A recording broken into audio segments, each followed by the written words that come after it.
Hey Rodion, this is Egan on your CCF Penthouse. We just played a little bit of it, maybe 2 rounds or so.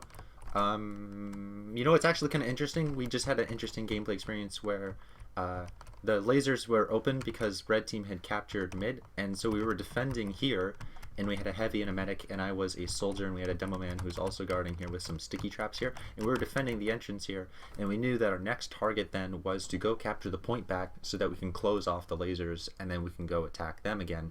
But I think it was splitting the teams a little bit too much for too long because we had to keep all of our guys here to defend our intel or else they would win because they had like 2 caps and all they needed was the last cap for them to win. But then because that wasn't happening, we weren't proactively pushing back into the area here, and it was really just me and the odd scout or so who were just sometimes appearing here. And I feel like it's a little bit hard to articulate, but when you go to attack mid, it's not a fair fight between you and the people who are defending mid because they all get this height advantage and they get really easy line of sight onto you. And if you defend yourself by hiding behind one of these, say that there's a sniper up there and you know he can hit you, so you stand behind here, it leaves you open to so many other people who are inevitably going to show up before you can get to mid. It'd probably be a lot better with like organized play styles and less players because then there'd be less players to notice you, and it'd just be easier to say to your team, okay, now I'm going in, and okay, let's rotate around over to go capture the point now that we know that their whole team is dead or something.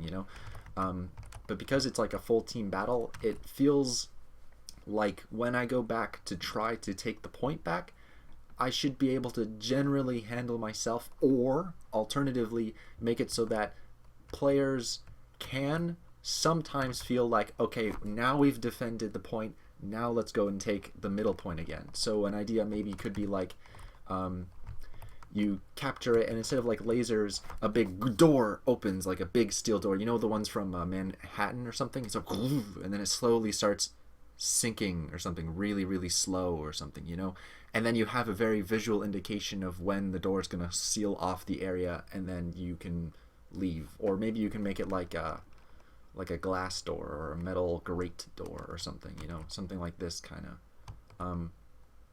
The lasers are okay, and it really fits like this, maybe like you say a penthouse, so like that's kind of like a spy thing, that there's a whole bunch of lasers that are like this, and that's a really cool idea. But I don't know, maybe you could just have a timer, but that would be hard to, to show that, unless you took control of the timer at the top of the screen, but then using the timer at the top of the screen for something other than telling the time of the round.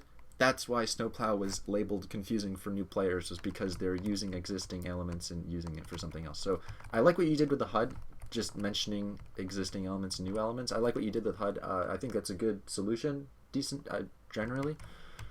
Pretty good. Yeah, I guess I just kind of wish that like when blue had captured mid, we only had to defend for like 2 minutes or something, and then the thing got closed off again, and then we can go try to capture mid or something.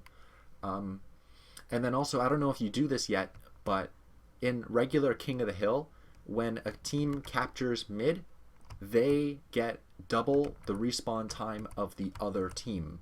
So in King of the Hill, if we owned the point, we would get 8 seconds, I think, and then the other team would get 4 seconds. So I saw we would go up to like 20 or like we have like 10 respawn time.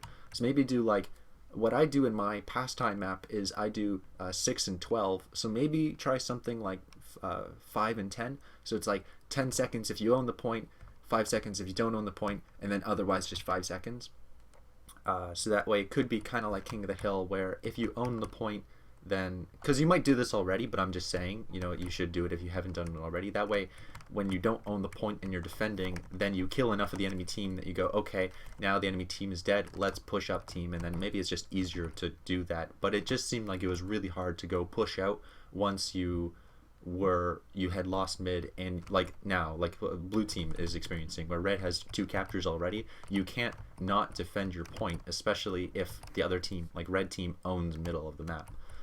So you might even want to just make the middle of the map a cooler, fair combat experience for people who are trying to capture the point.